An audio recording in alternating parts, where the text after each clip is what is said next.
Good afternoon, ladies and gentlemen. I extend a warm welcome to each one of you present here. We will begin the celebration of this day now, but before that, I request all of you to put your phones on silent mode or to turn them off. Thank you. So today we are gathered here to celebrate the 45th year of existence of University of Hyderabad, our University Foundation Day. University of Hyderabad was formed by an Act of Parliament as is referred to as the University of Hyderabad Act 1974. It was on 3rd September 1974 when the Act received the assent of the President. Ladies and gentlemen, before we go any further, I would request and invite our chief guest for the day, a Padma Shri, a Padma Bhushan, Dr. A.V. Rama Rao onto the stage, please.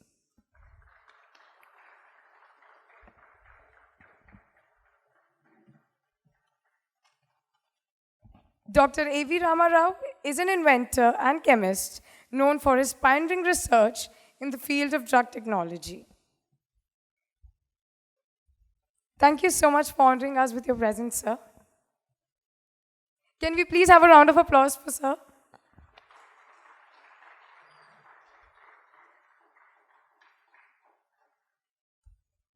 Now I would like to invite, with great joy and respect, our beloved Vice-Chancellor, Professor Appa Rao Podile, onto the stage.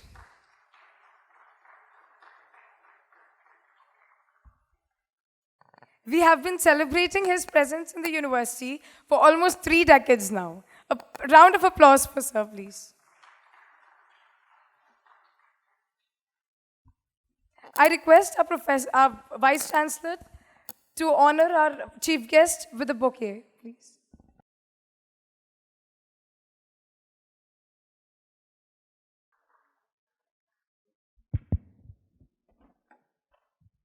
With that, ladies and gentlemen, I'd like to say that light and brightness has always been equated to positivity and motivation as seen as the harbinger of good.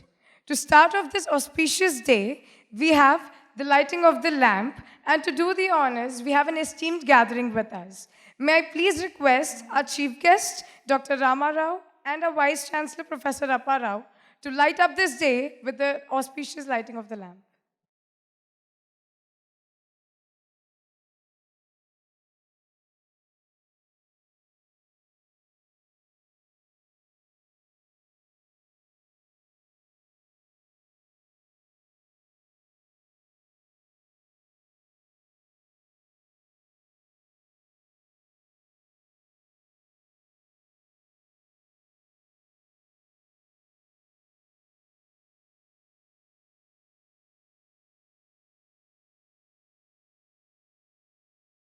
I would now hand over the proceedings to our Vice-Chancellor to take this day forward.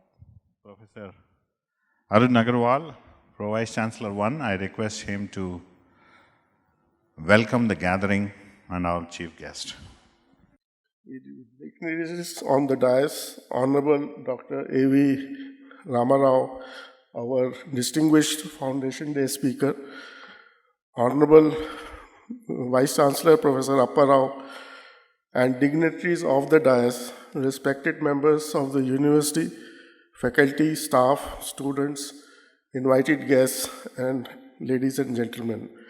It gives me immense pleasure in welcoming all of you to our university, which has attained a unique place as a major center of academic excellence in higher education and research.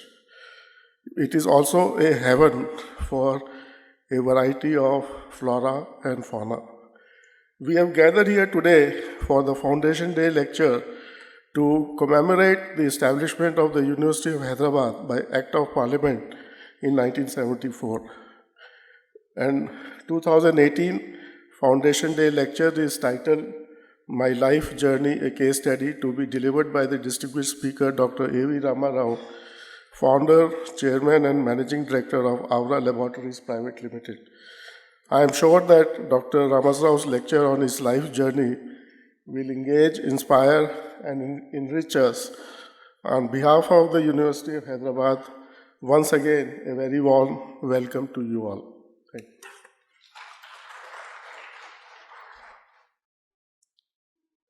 Good afternoon, everybody here. Respected Chief Guest, Dr. A.V. Rama Rao garu, faculty colleagues, students, staff, and invited guests. It's a very special day for us at University of Hyderabad, as we have decided to celebrate a foundation day. And we wanted to do any time during the month of October, because this was the month, and in fact it was 2nd of October, that formally this university has come into existence, where the very first building of this university, that is Golden Threshold, was handed over to us, to our first Vice-Chancellor, G.B. Singh, by the then Prime Minister, Srimati Indira Gandhi. So we thought we would have this October month as a month where we can have Foundation Day celebrations, and maybe in the years to come, we will expand the scope of activities of this Foundation Day and in the years to come. I must first, at the outset, thank Professor Dr. Rama Rao garu for readily agreeing to my request to deliver the Foundation Day lecture today. In fact, we wanted it some other day, then we had to reschedule it for today, and for thank you very much, sir, for kindly accepting our request and be here with us today to deliver this Foundation Day lecture. We all know, several members in this audience know about Dr. Rama Rao garu, what he has done and how he has contributed to the growth of science in general, and particularly the culture of entrepreneurship, from scientists to entrepreneurs, that culture, how he has been a pioneer in the country. And today, I realized, before our university was established, that was 74 we were established, and in 73 he has transferred a technology to a company. In 1973, whose mobile is this?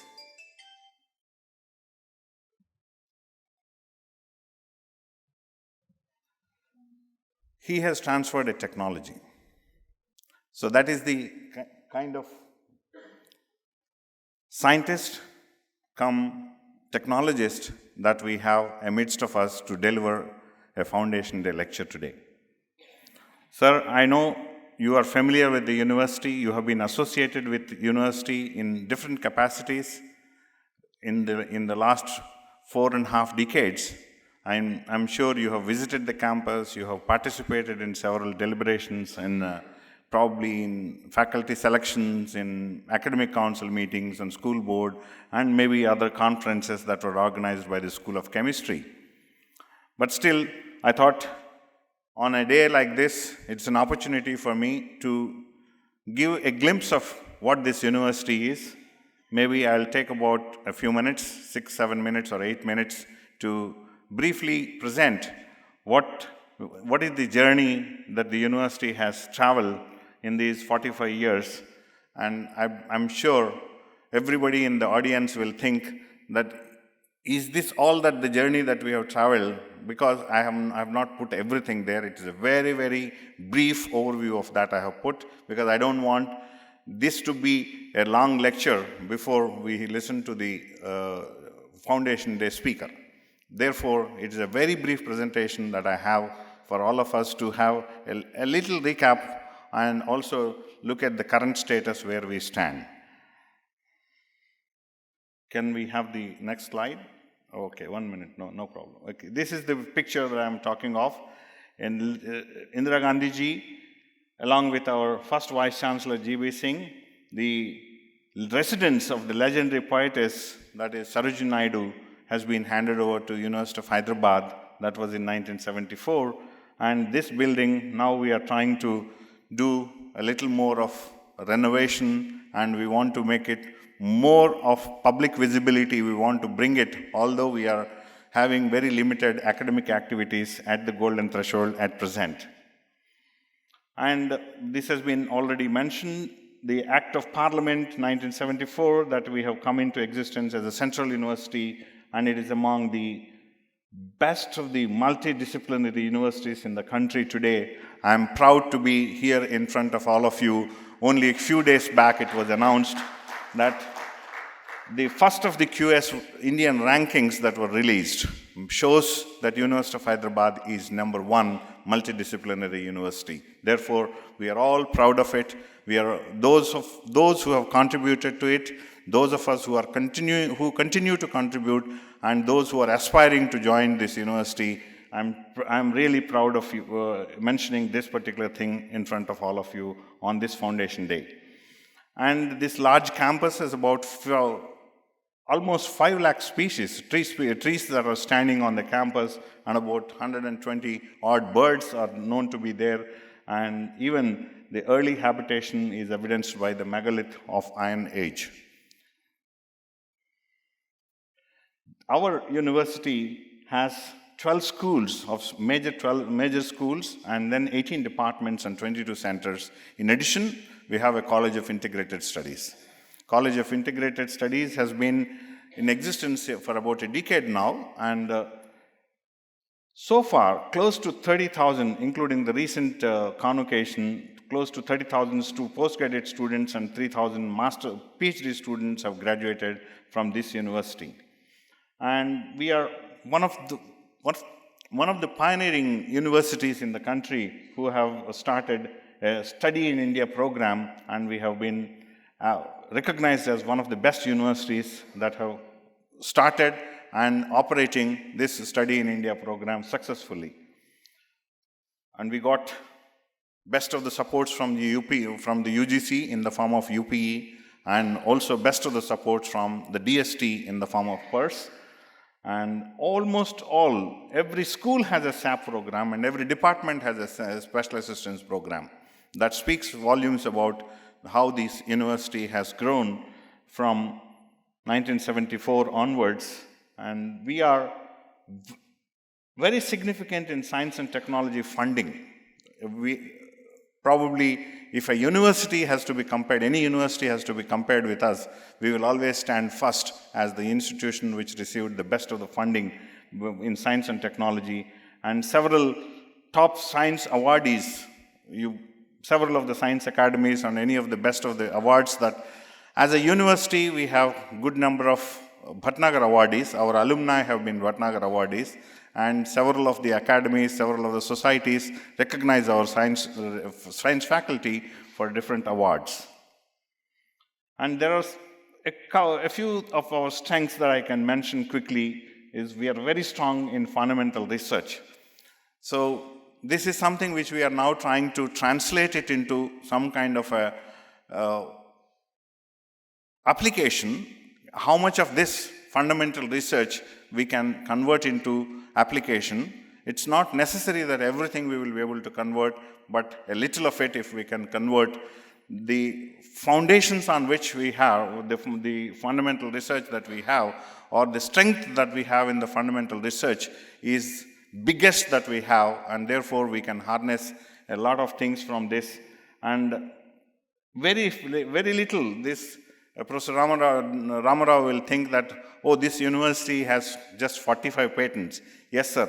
We admit that we have done very little towards this, and our university has built an ecosystem in the last, I would say, 7 to 8 years. There is a slow increase in the application part of it, and the faculty thinking about filing a patent before even publishing that paper. And this is our strength, as we said. 405 faculty published about 1,300 papers these are all in high impact journals, and we normally don't consider the normal ordinary kind of journal publications into this. This is the real strength of this university. And we have several international collaborations and impressive student-teacher ratio, which is about 1 to 12, which is a very good ratio in any university. And we have diversity among faculty and students, and we continue to be ranked. Maybe I have a slide to show. Any form of ranking that you talk of, we always have been figuring on the top. That's something which has been consistent about University of Hyderabad, and we are proud of. What happened? Okay. See, the library is an automated one, and we are giving our degree certificates with RFID-based waterproof certificates. And most of our students, I was telling you a few minutes before, most of our students live on the campus in about 22 hostels that we have built over the years. And we have yoga facility, we have one of the best of the sports and fitness centers established in the last 3-4 years. This is what I was telling about the ranking. When Government of India, MHRD, has decided to rank the universities in 2015, ours was the first university which was ranked as the best university in the country. That was in 2015. And in the latest NIRF ranking, we are 5th among the universities in the country and 11th in the overall institutions, along with IITs and IISc. That is the kind of ranking that we are in. And you take whether it is a Nature Index, where you check about in a week, the journals like Week, the magazines like Week and India Today, we always figure on the top. And some of the best international awards our faculty have been able to, were recognized, and we can, as I said, we had 12 schools, 18 departments, and some specialized centers and other research centers. We also have centers like Ackerham, Advanced Center for Research on High Energy Materials, which is supported exclusively by DRDO. Now, I think towards the end, I just want to mention, as I said, we are now slowly looking forward to see what is the best way that we can also translate this knowledge that we have generated, if we can translate this and then make it directly applicable to the society. And in this context, we have been working, we have a technology business incubator set up in the last, about 11 years ago, that was in 2010. And then we have established a TIDE, that is again supported by the Department of Information Technology and Communication. The recent one is the one which is supported by BIRAC. We call it as a BioNest. This is supposed to be one of the biggest bio-incubator facilities in Hyderabad. And Professor Padma, when he was inaugurating it on 28th of February this year, he said that of all the facilities that I have seen so far, this seems to be the best of the incubator facilities in the country. So with this, we are now looking forward to have a different outlook about this university from now, as we are looking forward to have more and more programs that I'm going to show you in the last slide, probably. More programs, more students, more faculty we want to grow in the coming 10 to 15 years' time. This is what is our vision plan, and we would like to have incremental expansion, and we also want to contribute to delivering fundamental research in the form of teaching programs. And we wanted to continue our social inquiry as research and social impact of research and public engagement we would like to continue. And over the next 15 years, we would like to propose at least 20 new programs, and we would like to increase our student enrollment something to like 8,000 in the next 15 years. From 5,000 we would like to reach. And this is about some specialized faculty we would like to have recruited for this kind of a purpose. That's our objective. And we are also conscious of the changing pedagogy in academics, and we are trying to get ourselves as leaders. We have emerged as leaders in terms of online courses and e-learning policies that we have evolved, research policy that we evolved, research entrepreneurs, faculty enterprise scheme that we have introduced. In all this, we have taken the lead compared to any other university in the country. With this, I would like to thank one and all, and I thought this is a glimpse of what the University of Hyderabad I should give to you. Before I request my colleague, Professor Prakash Babu, Vice-Chancellor, to formally introduce our chief guest and the Foundation Day speaker to the audience. Professor Prakash Babu.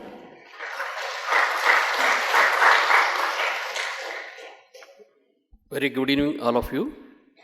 This is my privilege to introduce the stalwart in the chemistry and also the one who started the first technology transfer. Rama Rao is an Indian inventor and chemist known for his pioneering researches in the field of drug technology. He is the founder of the Rama Rao Research Foundation, a non-governmental organization promoting research and doctoral studies in chemistry, and Avra Laboratories, an organization dealing in intermediates and active pharmaceutical ingredients used in the therapeutics. An elected fellow of the Indian National Science Academy, Indian Academy of Sciences, National Academy of Sciences, India, and Third World Academy of Sciences. Dr. Rama Rao is a recipient of several awards such as TWAS Technology Award, Vasvik Industrial Research Award and Om Prakash Bhushan Award. The Government of India awarded him Padma Shri in 1991 and Padma Vibhushan in 2016. Dr. Rama Rao was born on 2nd April 1935 in Guntur and graduated in chemistry from AC College of Andhra University in 1956 and worked for 1 year at his alma mater as a demonstrator, before moving to Mumbai to serve his postgraduate degree in pharmaceuticals and fine chemicals from the University Department of Chemical Technology of Mumbai University in 1960.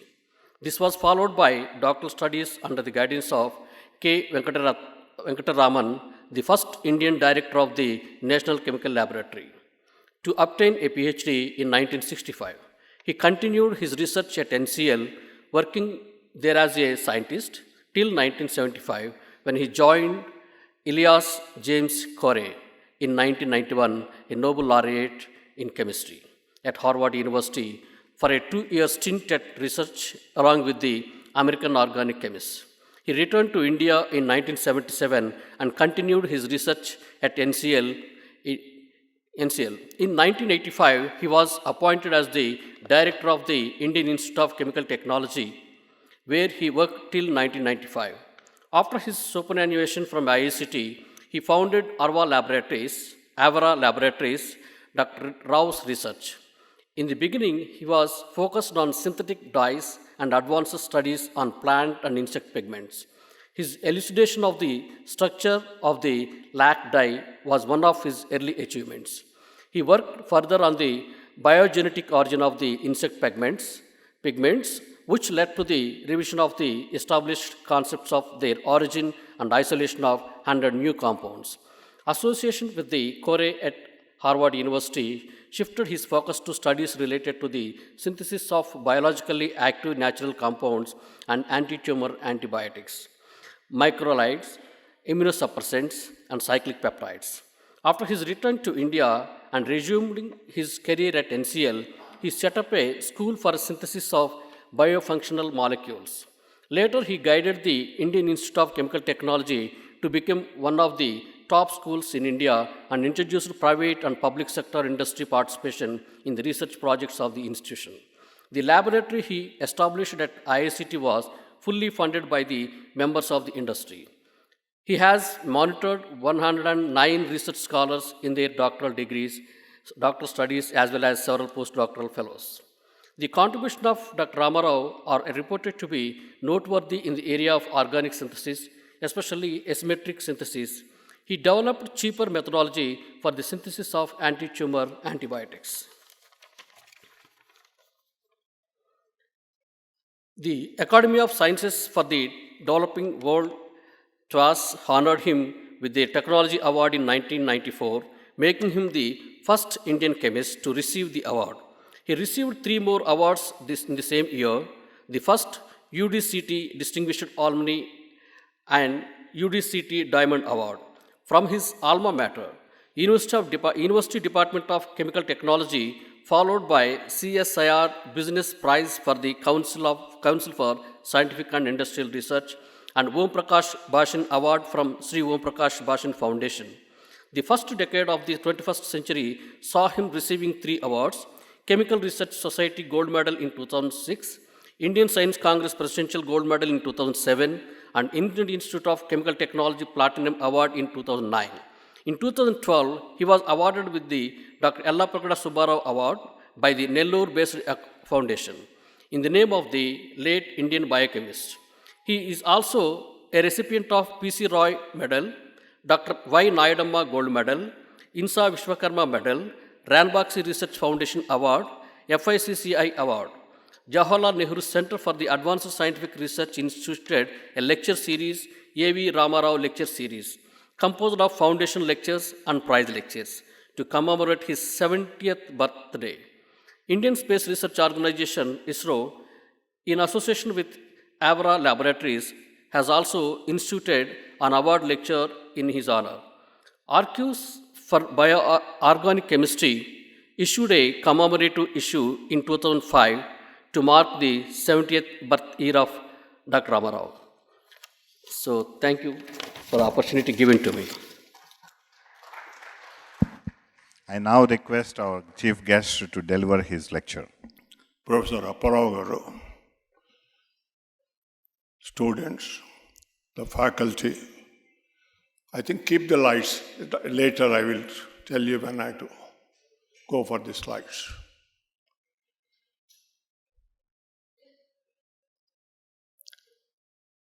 I'm very happy to be here, especially to give the first Foundation Day lecture. I was a bit surprised when he called me Professor Appa Rao, I think the last month, end of the last month, and requested me to deliver this foundation lecture. I felt, am I the right person? Because normally, we invite either the Minister of Education, because you come under that, or some eminent scholars, or otherwise sometimes even senior bureaucrats from the government of India. But the only factor, probably it might have impressed him, I felt, I'm the only academician in this country who happened to be a scientist, besides a scientist, a technologist, and also become an entrepreneur, which he has already enumerated in my biodata, which I was a bit surprised he has taken out quite a bit about my awards and all, which I also forgot about. Anyway, coming to the point, when a week back when they called me to give the title, I'm being a hardcore organic chemist. Normally, till I retired, I was speaking only on my chemical research. Subsequently, when I was being invited, I was taking several aspects about the science society, science, technology, entrepreneurship, various topics I was talking. But then it occurred to me, my own career has come in a different way. Many people don't know me. And I felt I should enumerate my own journey as a scientist, technologist, and also an entrepreneur. It's like a case study, and especially for some of the students here, to give them a bit of a sort of a lesson to them, because I went through various arts. Let me tell you first, my elementary education was not at all proper because my father used to be a clerk in the state government, the Andhra Pradesh, and he used to have transfers. And every time I used to go and then stop. And then I joined the high school in Guntur. And staying with my grandparents. I used to bunk classes regularly. And when I was in SSC, I used to go in the afternoon to movies by bunking classes. And then go home by 6 o'clock, as if my grandparents know I was attending the school. You know the results. Nobody knows I failed in SSC that year. It has given me a big jolt because I'm the eldest son and we are 9 members in the family. My father lamented and used to tell his colleagues, if I pass matriculation, he can get me a clerk's job in his own department. Some of these things made me to relook at it about my own self. And I told him instead of appearing as a private candidate, I would like to go and join the school once again. And my second year, I came out with flying colors. I was in the SSC, maybe the top 10, because I didn't know exactly, but I know I was one of the top guys who secured very high marks. Nobody believed, including my own teachers. I entered into college, intermediate Hindu college. That was where I started liking chemistry. Somehow I became much more interested. I moved to AC College, Guntur, for my graduation BSc. Those days we used to have main subject and 2 subsidiaries, chemistry as a major subject. I also used to have leadership qualities right from the early years. And I used to be dominating among the students. I used to play football and other games. And everybody has to elect me as a leader, whether they like it or not. It is somehow, it was in my nature. So second year in my BSc, I was elected as the student leader. Now, obviously, being a student leader used to have some bitterings with the faculty, and especially head of the chemistry department, who was Dr. Vardhanam, those days, very famous man. Normally, whenever a complaint goes to the principal, he normally suspends for 3 to 5 days.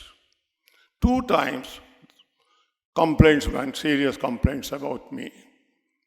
And both times, I got away with warnings. The reason was I came to know subsequently, the principal looks for the marks list before seeing the candidate. And because I was topping almost in my class, I got away that way. Anyway, after passing, normally one will go, those days we were 48 in the class. Only 4 of us have got first class, not like this. Today, what you see. And all the 4 of us got between 60 and 61%, our average score in the BSc final exam.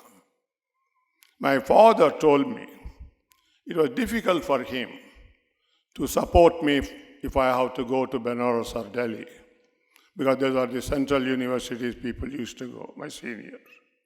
And I also did not take it very seriously because knowing we have a very large family. So I thought I should take up a demonstrator post in the same college because there were 2 vacancies. And everybody told me that I should approach the head of the department for his blessings because he plays a key role. The previous evening I went to his house and told him the reason why I wanted to see him. He got a chance for the first time to abuse me left and right. And then he told me that teaching is a noble profession. A person like me, he actually referred me as a gunda. I'm sorry to say that. It was a very, very bad thing he said. And I don't deserve it. So naturally I know my fate. I thought there was no point in attending the interview in the next morning. But in the morning when I got up, I was curious because that was the first interview I'm facing. I thought whether I get the post or not, let me face it.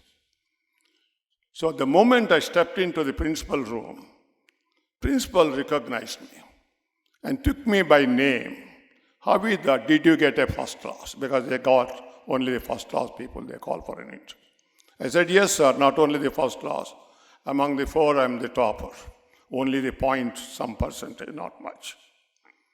He immediately told the other people who are sitting for the selection of demonstrators for various departments.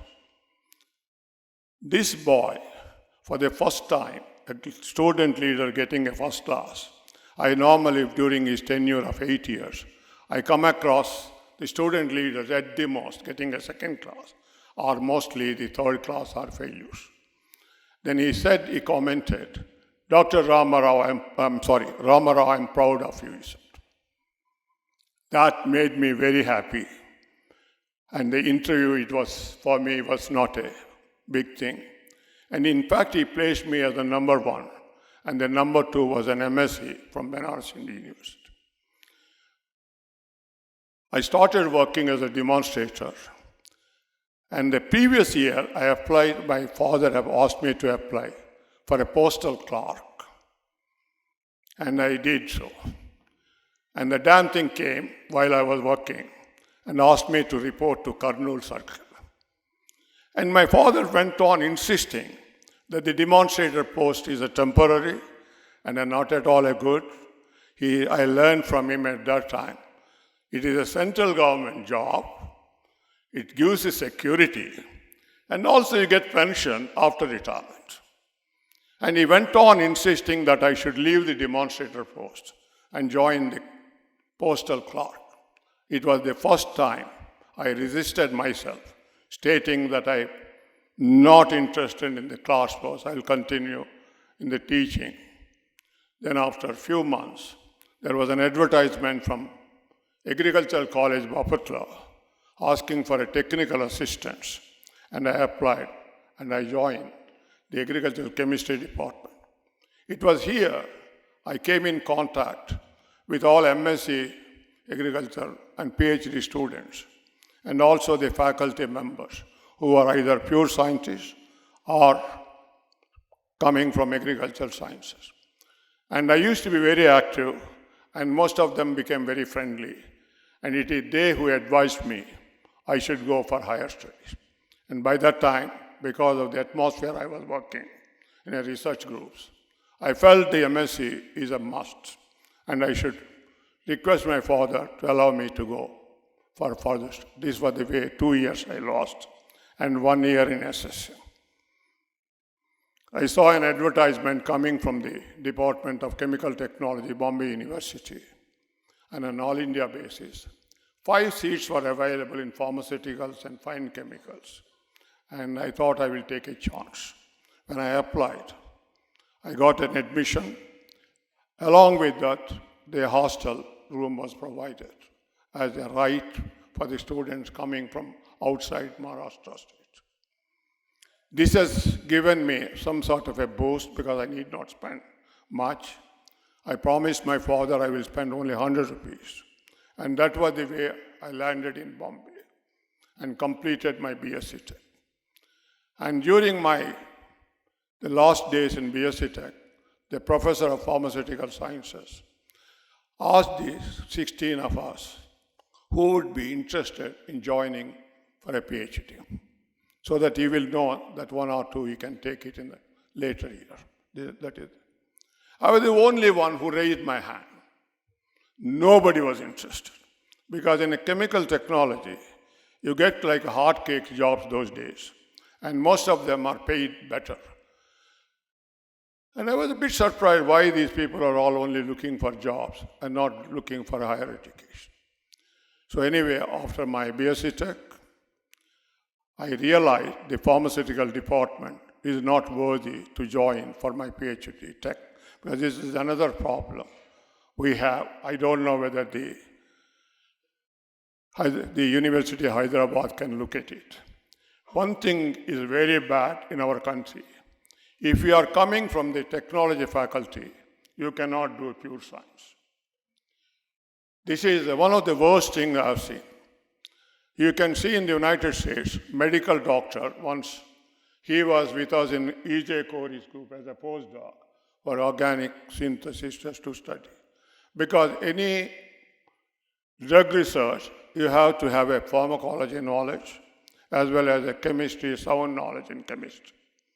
One, if you look at it, several biotechnology awards are the Nobel Prizes went to biologists who are not by education biology, they are all chemical engineers. But in our country, even today, if you are a chemical engineer, you can't switch over to pure science. If you are a medical graduate, you can't go to pure sciences. This is the most unfortunate part. I was pleading with several universities to change these rules, but I didn't know why. So for me, it became a narrow. I can't go for a pure science. I have to join a person who has taught the technology or who is recognized for the chemical technology. I came to know Professor Venkataraman, who was the UDCT director till 1957, moved as the first Indian director to National Chemical Laboratory. So people told me that he was very keen to have some BSc techs because nobody went to him after those 3 years. Because he has a very good reputation of taking between 6 to 9 years to complete the PhD. Minimum 6, and there is one person took 13 years. So nobody wants to go and join him, although everybody knows Venkataraman, and also he is known as a taskmaster. I thought I prefer Venkataraman rather than joining pharmaceutical department. I went and approached him at NCL, and he readily agreed because I was the first BSc Tech approached after 3 years. He did not ask me any questions, only some personal questions he asked me, and he asked me to join. In the meantime, I have free time. He sent his PA to take to his research group. And when at the moment I entered his research group, 10 or 12 people surrounded me and started advising me not to join. Each one went on telling that I was 6 years, I was 7 years. We are rotting here. You are a BSc Tech guy, that too pharmaceuticals. You get a better job. They started, estimating if I spend 6 years, how much I'll be drawing as a manager in the future in the pharmaceutical industry. But I really made up my mind to join him in spite of all the advice from the so-called Venkataraman's group. But the reason was, I really loved the NCL. It is a fantastic buildings. The facilities you don't see anywhere else. And that was the main reason what may come, I went and joined him. He provided me. Those days there was no CSR fellowships advertised or anything. He has to write to CSIR. And just because I'm a chemical technology graduate, it was easy to walk in as a CSR fellowship they released. And that was the way. The one thing what he asked me to help one of the senior guys who spent already 6 years to complete his PhD. I spent 1.5 years with him. I didn't know what I'm supposed to do rather than help. This was very common in his group. In 1962, I joined in 60. He was going to Purdue University to join as a visiting professor in Herbert Brown's group. And that time, he called every individual. And just because he has not given me any work, first time he thought about me and asked me to synthesize a flavonoid, which he himself, his group has isolated previous year, and published a paper called isoautocarbon, the structure of which. He asked me to synthesize. And by the by, we have only one name reaction in the country that carries the Venkataraman's name. There is no other Indian whose name reaction appears in any book. It is called Baker-Venkataraman transformation. He wrote me a scheme involving Baker Venkatraman transformation, because that is the normal way of our professors want to carry his own reactions, even for any project you involve, and suggested me a scheme to complete the synthesis. I grabbed it. I was already married. I told my wife I got a chance to work, and I completed in 3 months the synthesis. But to my surprise, the last step did not work. And in fact, it was giving me a wrong product. So I thought there is something went wrong. It went wrong in the Baker Venkatraman transformation. His own reaction was the culprit. I rewrote myself by sitting in the library, a synthetic scheme, and worked on it. He came in July, I completed by then. And to my surprise, my synthetic compound and the natural product isolated were not identical. They were totally different, thereby telling the structure suggested by Professor Venkatraman was wrong. When he came back from US, I put before him, and he just did not bother. He thought what I have written was wrong, my scheme. He had so confidence in his own structure. He ignored my entire thing, and he put me once again to another senior, working a compound called famous compound, Morelli. So I was rotting for the next 3 months. By that time, I think the November in 1962, we got the first NMR in the country at NCL. When the engineers were actually setting up, I was fitting with them with the 2 samples to take the NMR of the natural one and my synthetic compound. And the first, when the NMR started functioning, these 2 samples were recorded. And I was proved to be right. And the structure, what Venkatraman suggested, was wrong. It was here Dr. Madhavan Nair, who was an expert in NMR, who helped me. And both of us went that late in the evening, around 8 o'clock, to his room. Normally Venkatraman works till 8 o'clock. And told them he got a shock to his life. He couldn't believe that his structure was wrong. But he wanted me immediately to work some chemical transformations to prove beyond doubt what the new structure was right. And that was the way I got an opportunity to work more. And finally, we published a paper in the end of 1990 or early part of 63. I also, without telling him, because I was involved with the Baker Venkatraman transformation, nobody knows about the mechanism. I took the help of Dr. Nair. We rationalized the entire reaction, when it works, when it doesn't work, and what are the parameters, and we published a paper by telling him, myself and Dr. Nair. By seeing me all these things, I completed my PhD. Out of 3.5 years, only 1.5 years I worked. And 2 years I did seva for my seniors. So he got impressed. He asked me to submit my synopsis and followed by thesis in the next 3 months. I was a bit shocked because it never happened in the Venkatraman group, somebody getting a PhD in less than 4 years. But anyway, I was fortunate. But here I saw something Venkatraman has a selfish interest. He wanted me to stay 1 more year and work on a compound called lag dye. It was one of the byproducts in the shellac industry. And in the olden days, they used to use as a dye for silk and wool. And this one work was going on, and the government of India supported both Seshadri and Venkatraman. And Venkatraman group was working almost for 10 years without knowing whether the lag dye is 1 compound or 2 compounds. Because the indication, the nitrogen containing, it was not accounting 1 atom or the half the atom. So obviously, it is a mixture of 2 compounds. But nobody could able to separate the 2 compounds in a pure form. So it was going on for years together. And he wanted me to solve the lag dye structure. I took it up. I will not go into too much into details. In 3 months' time, I shown not one or two, it was mixture of 4 compounds. And also, with the help of mostly taking the NMR and mass spectral, I arrived almost the main compound structure, which was actually derived from a tyrosine coupled to an anthraquinonide unit.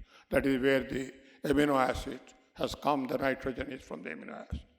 Anyway, making it short, we were almost at the last stages when I completed 1 year. I approached him and told him I would like to apply for a postdoctoral position, but he refused. He told me I should stay 1 more year and solve some of the insect pigments which was remained in the lab, unsolved for years together. And then at that time, I put a condition that I should get a regular job, that is a scientist B. Otherwise, you should permit me, because already I spent 1 year, unlike other students.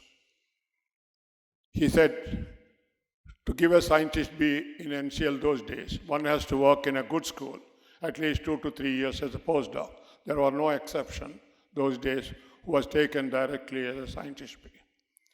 And then between the two of us, he finally yielded, got 1 post sanction, and I was the first one appointed as scientist B in NCL without crossing the seas. And that is the way my work started. So obviously, when I've taken a regular post, I can't go abroad. I wanted to stay on and spend 2, 3, 4 years, take leave and go. But meanwhile, while I was working, things were going well. I also became interested in synthetic dyes, his Venkataraman's pet subject, and some of the problems which were not solved, I went on solving all the synthetic dyes, age-old problems. Then he got a big scheme grant from PL 480, but he was already 70 at that time. And they put a condition, the head of the department, normally an assistant director level, should be appointed to look after the scheme. And it is supposed to be 5 years temporary post.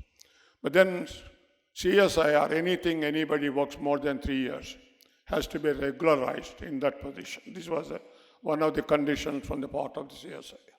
So I was regularly interviewed and I was selected. I got a jump from B to E, that means directly, without going through C. And the next day, I was gone into the 5-year assessment and appointed as C on paper. So I took over E, or for that matter, what they call at that time as an assistant director. So obviously, I can't get away once again.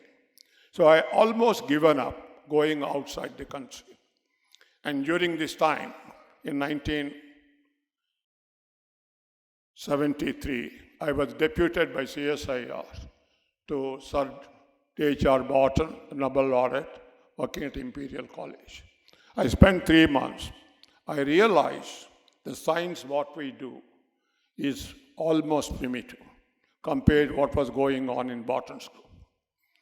He asked me to be, because I went for 3 months, to spend with each person what they were doing and learn whatever is going on in his group freely. He also instructed his group members to talk to me openly every day for a while. When I returned, my interest going outside became much more strong. And that is the way, in 75, I applied to E.J. Corey. I have only completed 4 years and not 5 years in the scheme. And I got the offer and joined E.J.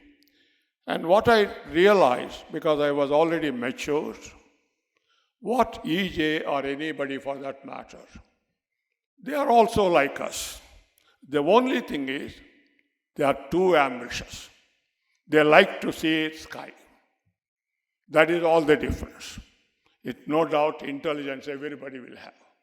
But they're always choosing the problem is the most important. And once he has chosen the problem, he makes the people to work left and right, day and night. No doubt all the ideas what he gives works. Most of the time I've seen it is the students who struggle and come with a new idea because they're all the youngsters. But he the force behind it. So obviously, when I returned, first thing he was surprised when I went and told him, I would like to go back. He thought normally people will hang around or take a position in the industry because from Harvard, most of the major pharma would like to have them on their rolls. I was the only guy who never gave my name for an interview because I was very keen to come back to NCL.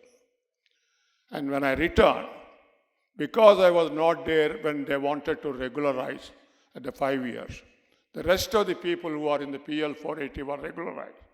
I was demoted from E to C. I never felt bad, but at the same time, I got two major offers, one from Ranbaxy. They have started their R&D, and he influenced me, Pavinder Singh, through Dr. Sidhu, to join them. I refused. Second thing, I was already interacting with Cipla before I went. Dr. Hamid told me he will give a blank check. I can write my salary. And he also told me he will build a good R&D center in Bangalore. All that he will give also 10 research fellows, which I can do whatever I want because he himself came from Cambridge. He knows what it means by academic research. And all that you can take care of today of the people to take care of the process technology. I refused, but I prefer to remain. I asked my wife, these are the offers I'm getting. She said, whatever you like science, you be there. I'm not at all worried about the money. But I also did not go to the director, who was the Dr. Tilak, did not say I've been reverted. I felt that Dr. Tilak must be knowing, and it was all done by Venkatraman, ignoring my name. The reason was he became furious. EJ did not ask his recommendation. And I went before completing the 5 years in the scheme. Anyway, to make short, I spent 2 years. I got some grants from the Maharashtra state government, about 4 lakhs. I recruited some JRFs, and I became very ambitious to take up a major project on anthracyclines. And donomycin and edamycin were the hot topics in the world. And I started working, although Tilak told me that these are not the projects which we can carry in NCL, in our country. But I was adamant, and that was the way my approach to the research started. And let me tell you, during this time, Dr. Doreswamy took over. He knows me very well from my JRF days. And he felt that I was done some injustice to me by reverting. He said he is likely to become the director. He became the director in the end of 79. He said he will advertise the e-post and give me all the increments, 7 years, 7 increments, which normally CSR can give. So that is what really he did. On the second day of his taking over director, he sent an advertisement. But meanwhile, he also wanted to fill up the head of the department post, remained vacant ever since Dr. Sukhdev left for more than 7 years. So he sent that advertisement, and I went and told him I want to apply for the head of the department post. He was a bit surprised because on that day I was still CE, and there were 10 people E2s, that means 2 much seniors to me, in NCL. How can you, because it was all done by CSIR, you may not be called for interview, he said. Then I told him one thing, is the post by merit or is it any other consideration? He said, of course by merit, he said. Then, with confidence I told, if it is by merit, I will walk in. Are you so sure about it? I said, yes, I know my strength. I know the people, my seniors. I also know 2-3 people who are anticipating to apply for this post. If it is by merit, I walk in. I said. It so happened, when the selection time, the entire selection committee went in my favor, and MG came in and was the Director General at that time. Dr. Doreswamy felt maybe all the seniors may revolt in NCL. He told me, and it seems, let us wait for a year and we will re-advertise and offer to Dr. Rama Rao. It seems Menon reacted, stating, are you timid? Here is a boy who is relatively young and is dynamic and dashing. Take him. It is not only you, the institution gets benefited, he said it seems. And that is what Dr. Doraiswamy subsequently told me. And that was the way I joined. And that year I was 45. I have all my 70 papers. The senior author was Venkatraman. The director sent my name for Bhatnagar Prize. And it so happened I don't want to take the chairman's name, because on one occasion I had a bit of arguments with him. And he probably in our country sometimes, people, if they don't like you, they don't like for anything. So he went against me in spite of the facts. The other members are in my favor. He went on telling, he had 70 papers with Venkatraman. We have to give 0 credit for them. And only has 4 good papers, no doubt. But he was also earning from industry. He doesn't need the Bhatnagar. He used the word, it seems. But unfortunately, the committee did not favor the next candidate. That's why that year in 81, no Bhatnagar Prize was given to anyone. That was the only year. Subsequently, CSIR passed a resolution, the governing body, that the Bhatnagar Prize is not a Nobel Prize. It should be given every year to at least minimum 1 candidate in each branch of science. That was the only blank year left without giving any Bhatnagar Award. So this is the way I did not get my Bhatnagar Prize. And then I did not bother. I went on working. I was also interacting with the industry. Then I will come back a little bit of science part in the next few minutes. Dr. Sidhu was the DG. He sent a message asking me to appear before the search committee for the appointment of director of CLR. And it was a directive from the DG. I was asked to go. I was not a candidate, neither an application was filed. And the committee asked me, are you interested?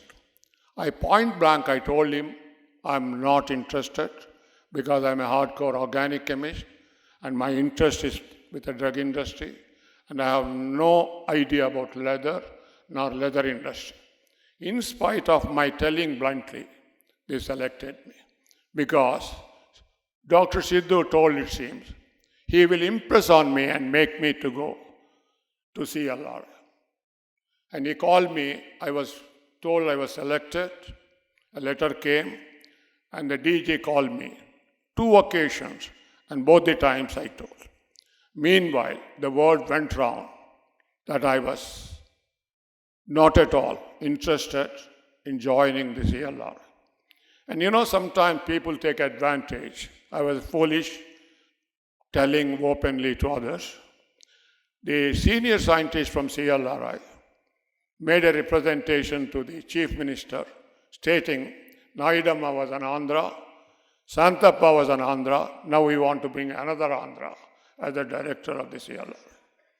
And that letter he forwarded to Madam Gandhi, because the capacity as the president of CSR, she passed on to the Minister for Science and Technology, our Shivraj Patil. And Shivraj Patil was also a bit surprised because everybody craves for the position of a director. How is that this man was not interested? He called me to his house one of the evenings because the parliament sessions were going on and asked me about my background. And I also told the reason. I don't want to go to an institution where the director will not be interested much in doing the leather research. He spent 1 hour knowing more and more. Without making any comment, he quietly listened to me. He said finally, okay, Rama Rao, he said. That's all I heard from him. I returned And subsequently, Dr. Tyagarajan, who was the director of RRL, was moved to CLRL for whatever the reason may be. And the post was advertised. Some people asked me, they would like to nominate me as the director of RRL. I used to call RRL while working at NCL, I used to pass through, and I also had the occasion to know many people, including Dr. Sidhu closely. I said, used to tell RRL the junk lab. And how can I accept a position when I myself call it junk lab? I said, I'm not interested in going to RRL. I made it very clear to people who want to nominate. But anyway, it so happened, Professor M.M. Sharma, many people know, he was a former director on the UDCT, a well-known scholar, a chemical engineer who knows chemistry more. And he's the one who happened to be the chairman of the search committee. And Dr. S. Vardarajan, these are the things which I never disclose. The first time I'm disclosing some of the facts in my life. He was the Director General of CSIR. And he instructed Dr. Vardarajan to invite me without even having my application. So the search committee instructed the DG to invite me for the selection committee. And that was the way I was asked to go and appear. I did very well in the people interacted. But then what happened, there was a division within the selection. Professor M.M. Sharma and some of the people favored me, while the DG and only one member who was an engineer favored Dr. S. Ranganathan, who was the professor at that time at IIT. There was, it seems, arguments between two of us, and finally Sharma yielded, stating you can't force the DG. Keep the two names equal and let the DG look at once again and recommend whom he wants. And that was the way both the names have appeared. I have left to the DG to send the recommendation to the Prime Minister, who happens to be the President of CSIR. And it so happened, he was still bent upon and recommended Ranganathan, omitting me. And the one foolish thing he did, now I can say, he called Ranganathan and told that he has been already selected, he recommended, he will get the orders in the next few days. You go to Hyderabad and look at your facilities, what you need in RRL. He and his wife visited, told everybody that they are going to be there for it in the next few days. I also came to know he was offered. I did not feel, because I did not serious about coming to RRL. I did not bother at all. But it dragged on for 2 months. And one of the days, all at Shekhar, Shivraj Patil visited NCL as a sort of going round and spent more time with me to see what the natural product division was doing. Neither I nor Dr. Doraiswamy suspected anything about his visit and spending more time with me. He went back and he reversed the decision of the Dr. Vardarajan and strongly recommended me, because he also met me earlier, that I will be the right person and should be ignored the recommendation of the DG. Apparently, because Rajiv Gandhi joined, he doesn't know much about CSR. It was my first file he signed. He personally took the file and got it endorsed by Rajiv Gandhi. And we were all shocked. And when the orders came that I was appointed, even I couldn't believe.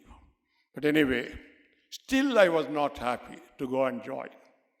I asked my wife, she said we should not go. She said. And Dr. Doraiswamy, I was like a holy cow, earning a lot of money for the institution. He doesn't want me to leave NCL. He also advised me that the RRL is not the proper lab. So I was debating. Only thing is Professor Sharma was forcing me to go and join. So I was debating. And that was the time There's one Paul Rathaswamy, some of the chemists know, who was heading the catalysis group in NCL, took me aside, gave me 1 hour advice why I should go and take over. He said, you are a bold guy. You can change the fate of RRL. And that is a big challenge for you if you can make it an institution worthy. So I heard him. I decided myself that I would like to go and join. My wife asked me at that time, why you change your mind? I told her, if something is going wrong, it is a challenge to put it right. Then immediately she told me, what guarantee? Then I told her quickly, in 5 years' time, if I don't change it or bring it to the level of NCL, I'll quit, just like that. Are you sure? I said, yes, I'll stand by, I'll resign. Then what you will do? I didn't know what to say. I said, I'll become an entrepreneur. I don't know all this, but you should quit, she said. I said, yes, I'll resign. I came to make the story short. That is the way I took over as the director of RRL. We changed the name to IICT. And in 1989, Dr. Marshalkar, who was the director of NCL, he was appointed. He visited us. He went back and addressed the staff, stating that we should bring to the level of IICT, which is doing much better, both as a fundamental research, as the interaction with industry. Somebody called me quickly, what is this Marshalkar? Say that he has to bring to the level of IICT. And I felt so happy. First thing I went and told my wife, it is Marshalkar acknowledged that we have beaten the NCL. And she said, yes, I know, you have done wonders. That is the way, the whole thing. I will like to quickly go through a few scientific for the benefit of the students and technology and the entrepreneur. Very few slides, selective 4 slides. Can I have the first slide, please? Or I can just.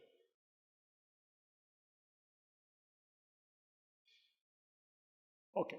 These are what I mentioned when I came back from EJ Corey. I just looked at it, what is called anthracyclines.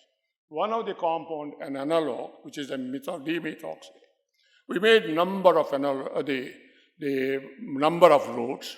And what happened? Why we do? Because any compound, this is a product from microbial origin. The compound, if you have an analog, because it has one drawback, 0.5 gram, if a cancer patient is given, he dies of side effect, heart attack. So you can't, there is a dose limiting factor. Now, when you have the dimethoxy, which is not a natural product, it will be 8 times more active. So we went on demonstrating. And then I was told later, several US pharma companies adopted my methods. That is where the science comes for outlets for the industry. And we are also the first school. Normally, those who work on the basic research, on the particularly anthraquinones and the quinonoid type of compound, or for that matter, organic, don't do any sugar chemistry. It is also being an amino glucosamine derivative, 3 amino sugar. It is called donasamine. We were the first school in the world to make it right from glucose as well as glucosamine, a natural form. And the next, I will go quickly. The next one, while I was working, a compound called fredricamycin came from the National Cancer Institute. And the compound is much more active. But unfortunately, it is the fermentation which failed to produce even gram quantities.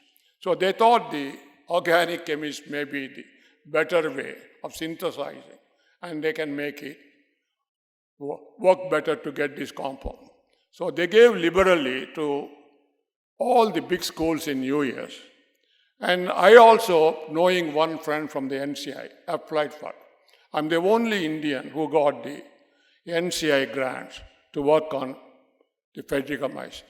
We were the first to demonstrate what is called a spiro, that is CT ring, because it was not known and not present in any other natural form. Then we built the entire 31 steps synthesis and took 3 boys to complete their PhD. And the last, when it came to demethylation, we got stuck because we didn't have BBB3. We used other reagents. We lost 100 milligram in our hand. It took us another 1 year to build up this compound. Many times I keep telling, a synthesis of a complex molecule, it is like playing snakes and ladder game. You go up and go down and keep on doing different.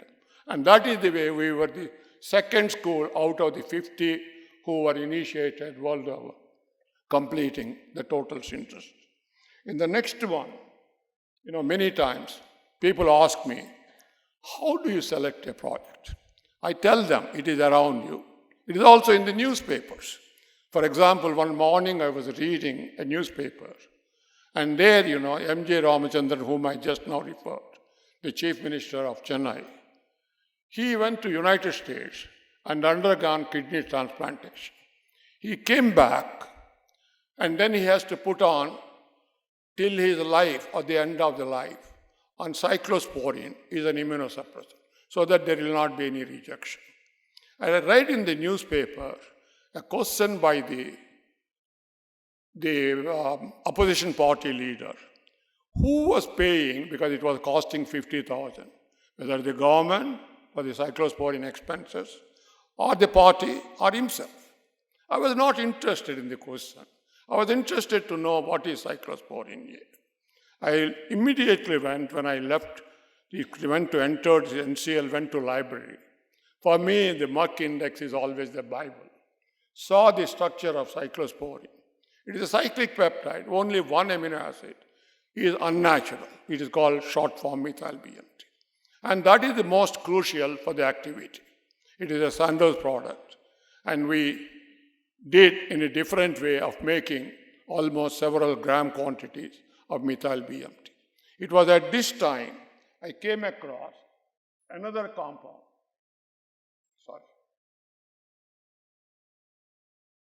Called FK506. This is also a microbial derived, a Japanese company came out. It is called FK506. It is 100 times more active than cyclosporine. In fact, it is today widely used for those who undergo heart transplantation.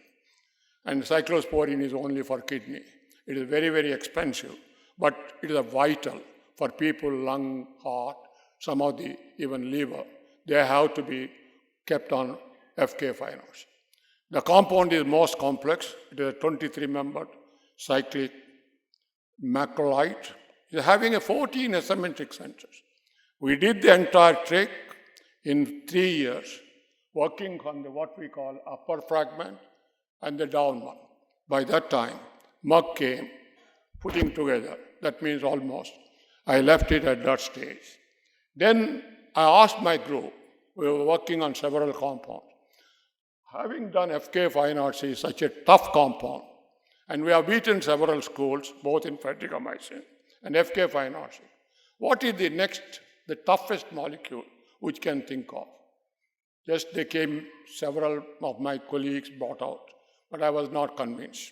I went to library and picked up one evening a compound called vancomycin. In fact, vancomycin came from the Indian soils by Eli Lilly isolated from a bug.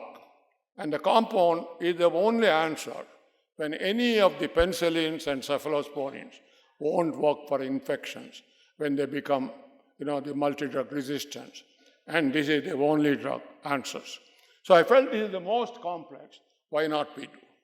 Then everybody in the group resisted because the reason was David Evans, a professor at the Harvard, was working already for more than 10 years on this molecule. And the same way Dudley Williams at Cambridge, he was struggling another 10 years for the synthesis. They said, all the students said, they were working already for 10 years, they could not achieve. How the hell we are going to be? I said, don't get scared. take it in a good spirit, and we started. We did on the upper glycone part what we call CDE and AB. We wanted to hook up. Normally they are also looking. What you bring is a 14-member DE and the down one, right side. Amide bond you link, the chemistry people understand. And that was the way everybody was trying, even we tried. It was not working. Then I went back and look how the hell nature is making. If you open it, it is a heptapeptide. I said, what is happening is, it is actually phenolic. D and E is bridging, not an amide bond, making a diphenyl ether linkage. The same is true with a CD ring. And obviously down, AB is forming CC linkage. And that was the way. Immediately I said, we should take the right-hand side and build the ring. We succeeded. We were the one who demonstrated first time how to build vancomycin molecule. In fact, David Evans took up and acknowledged in his paper the recent work of Dr. Rama Rao has taken us back to vancomycin, revived our interest in vancomycin. And by the time I retired, I did not complete. But both Casey Nicolau as well as Evans have used this method and made the vancomycin to work. Today, some of the vancomycin analogs are far more better active. When now there is any drug resistance, these were still the only answers. I will now take you quickly to the technology. Let me define the technology. It is an application of science, scientific knowledge for practical purpose. Unless you are a good scientist, you can't do technology. People have the, more or less they think it is copying. It is not copying. It is much more difficult than doing. I keep telling my students, suppose if you have to go from here to airport, you have ring road you take and go. But you need not come to Apsigoda and go that side. But if you do Apsigoda and go that side, you have discovered a new route, you can publish a paper. But going straight is a technology. While new unwanted thing, if you find out, it becomes a publication.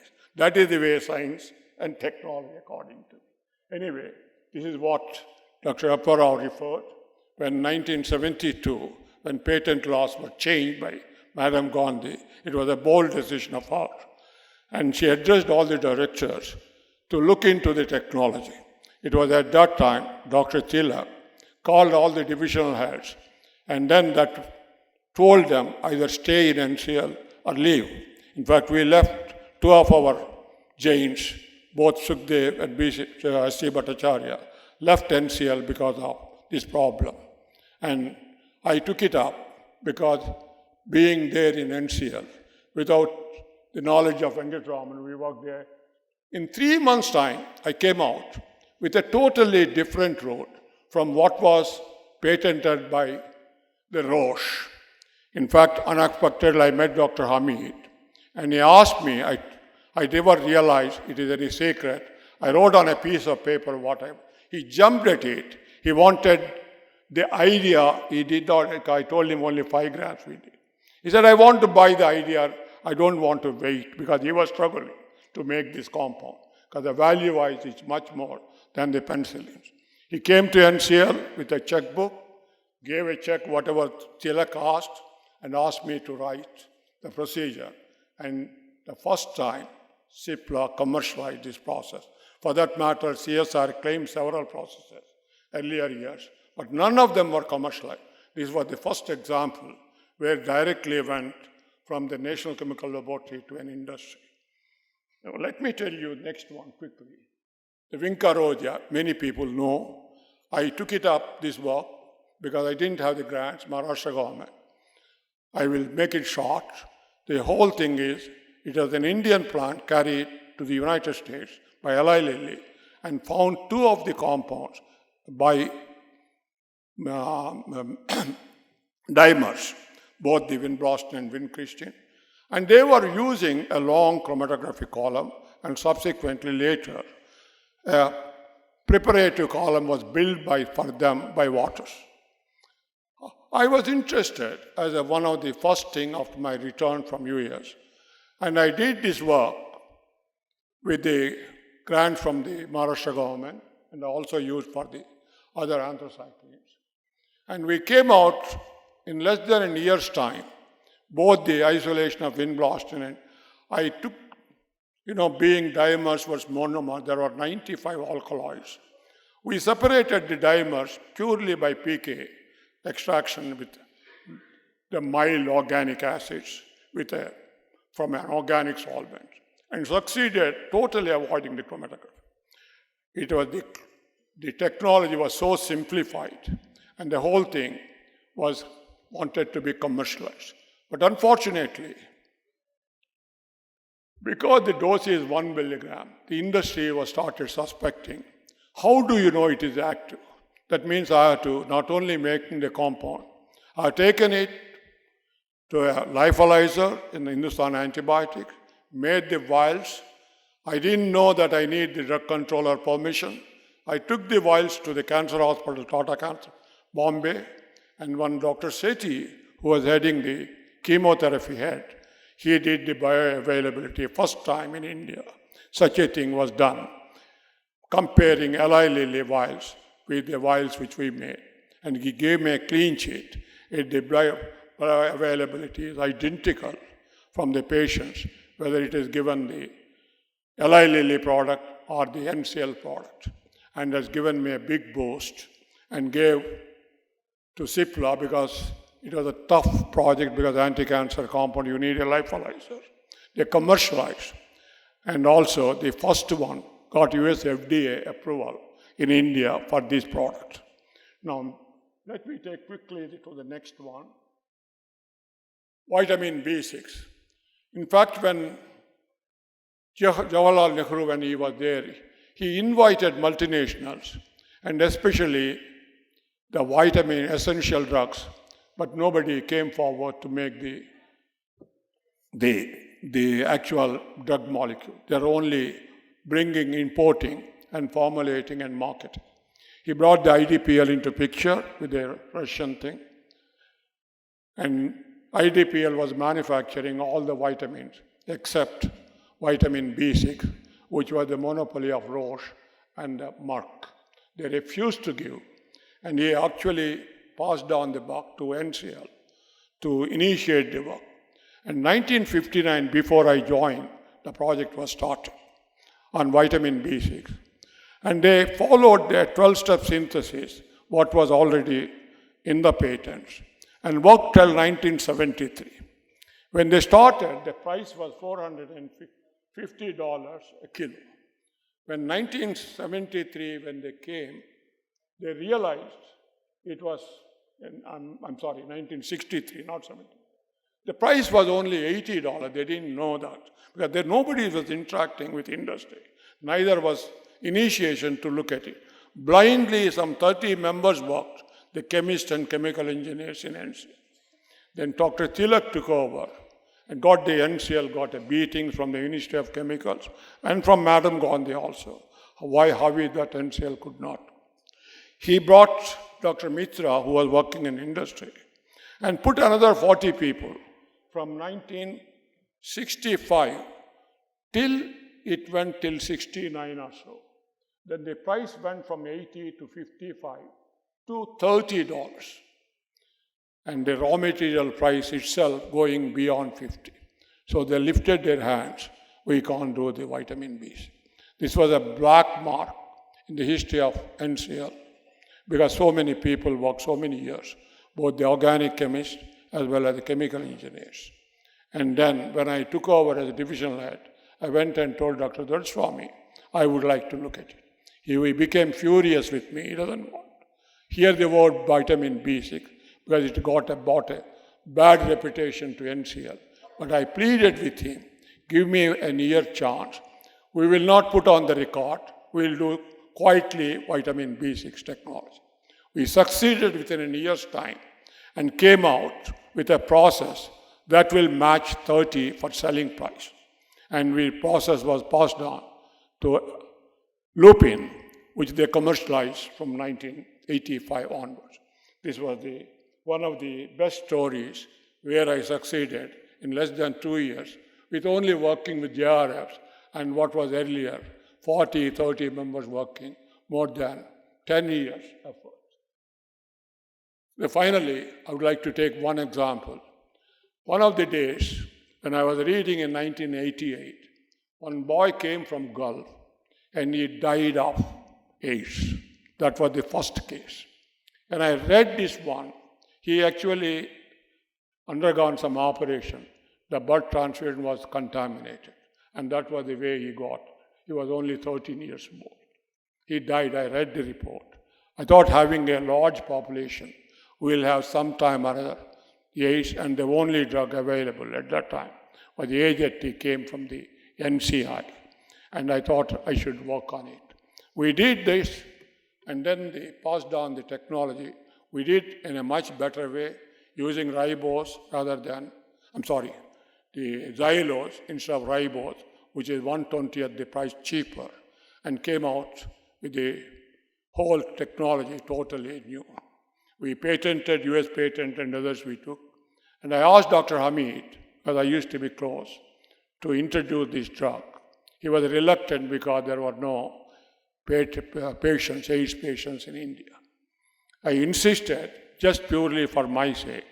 He came out with a one batch, almost 1 million tablets of AZT, and we offered 1/10 the price. There were already cases coming out, and at the same time, the drug controller did not clear because of the reasons different for. He dragged on the file for 1 year. When I threatened him, he cleared in 2 days' time. That is the where when we sit on power, you can work.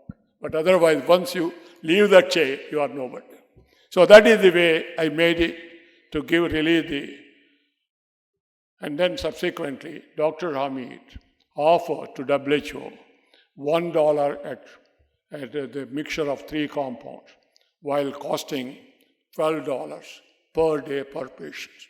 And that was the way Cipla became famous in supplying HIV drug at a low cost. And he made a good name and fame, and also in the process, make a big name. Let me tell you, this is the way the whole thing. Dr. Hamid was nice. He acknowledged, stating this major drive for Cipla, and by that time other Indian companies, owes its origin to Dr. Rama Rao. And profusely for this, I would like to take this opportunity to thank him profusely for this on behalf of the HIV-affected population worldwide. And the next one, I did what I said I did wonders as a director of IICT. I removed several unwanted guys, which normally never happens in the government organization. At the invitation of P.V. Narasimha Rao, at that time the Prime Minister, John Maddox is editor of Nature, asked to come to India and visit some of the national and universities and write science in India. He went around major institutions as well as CSR labs. And then when he went, that article appeared. Just one paragraph I have taken what he wrote. The most improved laboratory in India must be the Indian Institute of Chemical Technology, that is IICT, at Hyderabad. 10 years ago, he also was there here, 10 years before, and wrote this similar. 10 years ago, at the Hyderabad Regional Research Laboratory, it was one of the worst. The difference is not so much the change of name, but the arrival as director of Dr. A.V. Rama Rao, a vigorous, no-nonsense organic chemist of distinction.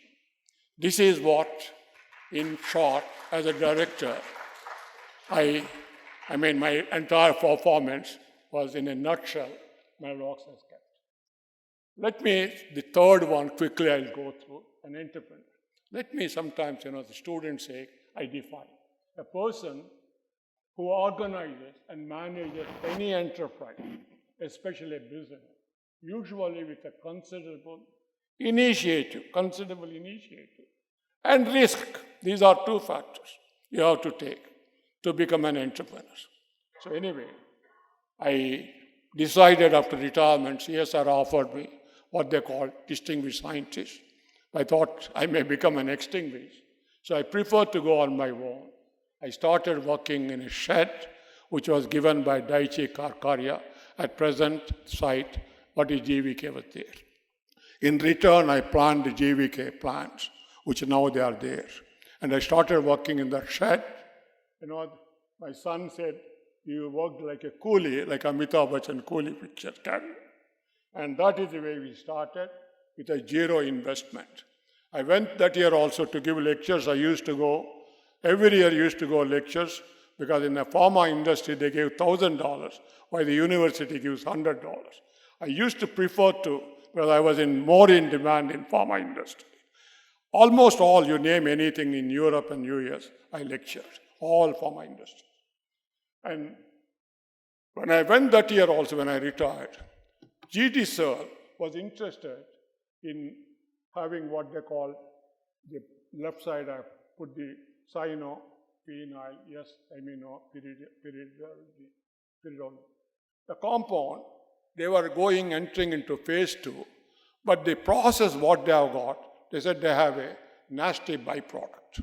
So they want to avoid. They came to know about me, and also that evening I gave a lecture on vancomycin, which they were surprised beating events at Harvard. And they asked me casually, they wanted to sponsor this project at IICT. I said, I have retired. I'm going on my own. The gentleman who is the head of the vice president, head of the R&D, he said the individual matters, not the institution. If you are going on your own, why don't we give this project? You know, it's a God's gift. Like that it happened. You know, like a beggar having accepted, I didn't know how to go about. I asked for how much they charge this. I thought 1 crore was too big an amount those days. $200,000. According to them, 200,000 is not a big amount. So they readily agreed. As a beggar, I said, I don't have money. Can you give me 50% advance? They readily agreed. Luckily, I registered the company, Avra Laboratories, and got a check of $100,000 in return. While coming back, I was at Gordon Conference giving a lecture second time. And the company called Biotech Cytomed, they have a compound which is also entered into phase 2. And in fact, it not even entered phase 2. Because the compound was not crystallizing, it is an anti-asthmatic showing. They wanted me not only to improve their process, but also make it crystalline because they can't make a proper tablet. It was a luck. I charged $100,000 and $50,000 I got an advance from them also. So I have $150,000 is a seed money to start Avra Laboratories. I was very fortunate. Today nobody will give. So with that money in the shed, we started working, and in a year's time, both the projects were completed on a lab scale. G.D. Searle wanted me to take it in pilot plant, and they said they would like to buy 100 kilos per year toward going to the phase 3. I built a pilot plant. We made enough money, 2.5 crore profit in the first 2 years from these 2 projects, giving them 10 kilos. And with that, what I call the first unit 1 was built by bringing another 2.5 crores from the Technology Development Board. No bank has given me loan because I don't have anything to offer collateral. This is one thing. We talk about make in India and all. Finally, nobody will come to your help. Let me tell you all these incubators and other things. It is not easy. The banks are, if you are not coming from a big family or having a little bit of property, you can survive. Otherwise, however good you are, it is not easy to survive in this country. Anyway, a product, because we were working for companies as what we call CRO. I never realized we were the first to start the concept of CRO in this country. And the first project I have taken up, an abortive pill. It was actually discovered in the France, but they were not interested because the Christians doesn't like abortion, Catholics especially. They threatened if they introduce the drug in France, they would like to abolish all their products. That because of the threat they gave to WHO. And I happened to be a scientific advisor for 3 years in the WHO, and they asked me, because a country like India needs an abortive pill to reduce the population. I took it up at IICT, but I got a directive from the ministry not to proceed with this project, because many people did not like, whatever the reasons may be. And then when I started my own, I went on this because India needs this. But the government of India, the Minister of Health, did not clear it. When Professor Ganguly became the Director General of ICMR, I impressed on him and got it cleared. And he actually passed on the word to Zydus Cadila that are having this technology, they should exploit. Immediately, Patel, who is the chairman and MD, came to me and asked me to set up a plant. He said he will pay all the 3 crores which I told him that it requires. And I should make it faster than transferring the technology. That is the way the product was introduced, and the Zydus Cadila is making tons of money from this product. When you give this abortive pill, actually what happens in the uterus, you need at that time progesterone. And progesterone, actually the bifidobacterium are what I've shown, RE486. Sir, It actually blocks the progesterone. As a result, what is a small, the tissue falls into the uterus, embryo. sir, And that has to come out. So excuse me. you have to give, Excuse me, sir. yeah, We can make it little faster. the misoprostol, which we did, and then we ourselves manufacturing, and then giving this product to the... Then finally, I thought we, as a chemist or a scientist, I worked on the natural products. Can I do something what is a semi-synthetic? Because when you take penicillin and any of the natural products, they're all semi-synthetic. There is no product commercialized by total synthesis. I took as an example of camphocycine. And the product is a semi-synthetic, which is an Arineticon, which is in the market, made by Pfizer. We made this total synthesis first time in the world, such an example, and introduced this drug. And ours is synthetic, while Pfizer's is semi-synthetic. Our purity is better. And when CSIR introduced the Diamond Jubilee Award for the innovative research, there no chemical industry or pharma got the award. My wife provocated me, if that is so good, why don't you apply? I applied for it, a 10 lakh cash award. We are the only chemical industry or pharma industry got this award.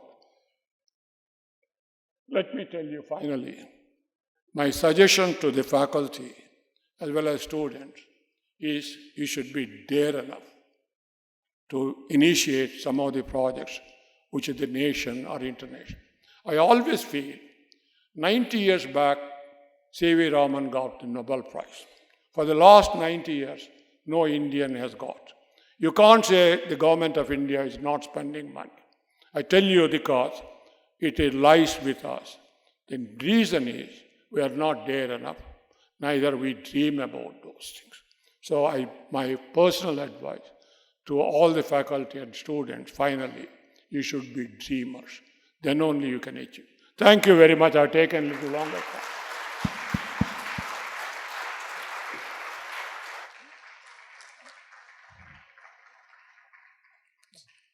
Thank you very much, sir, for the long journey that you have gone through, and I'm sure that was the reason you couldn't make it short.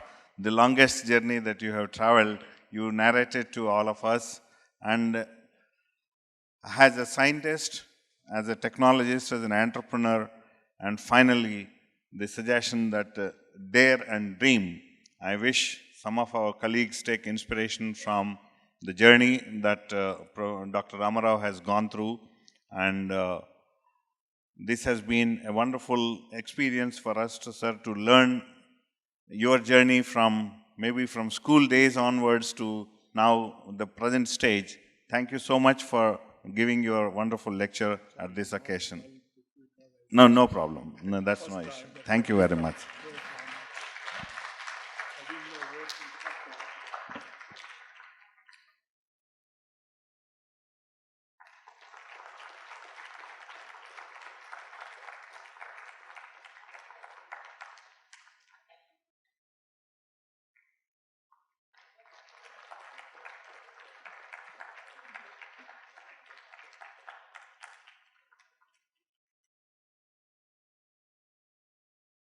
Now request Professor Shekhar to present vote of thanks.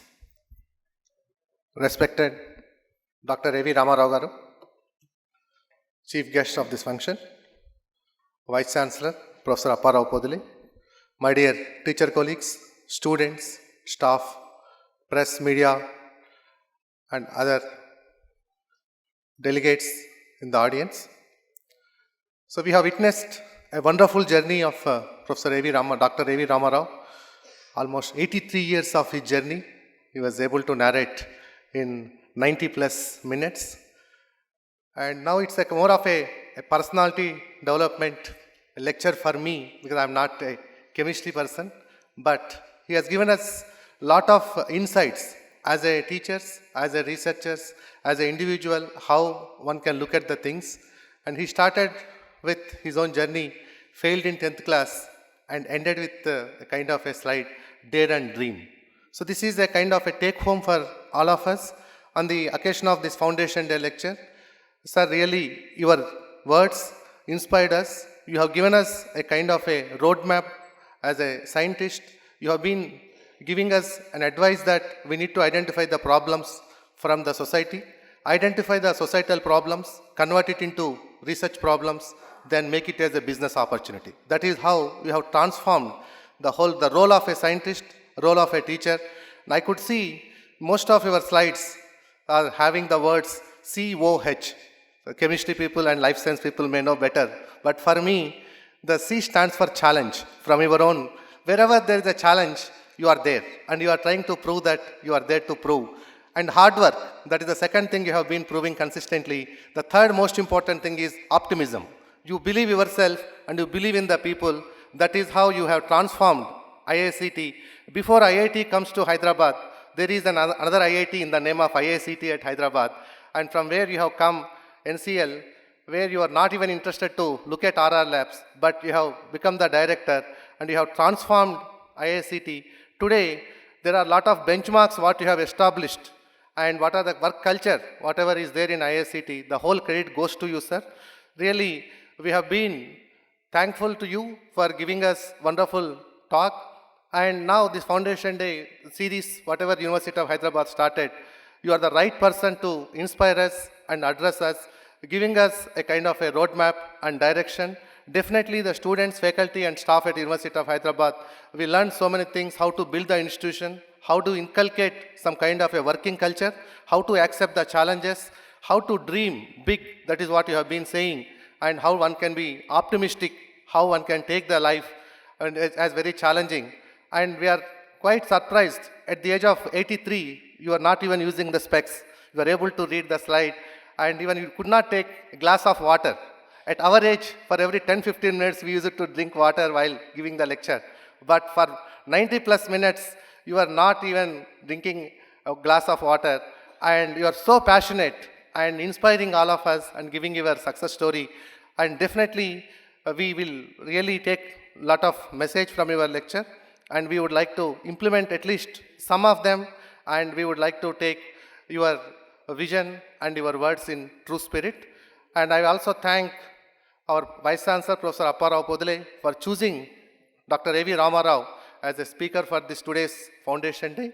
And I also thank all the deans, heads, faculty members, students for attending this program, including the staff, and who have really worked hard to make this Foundation Day grand success.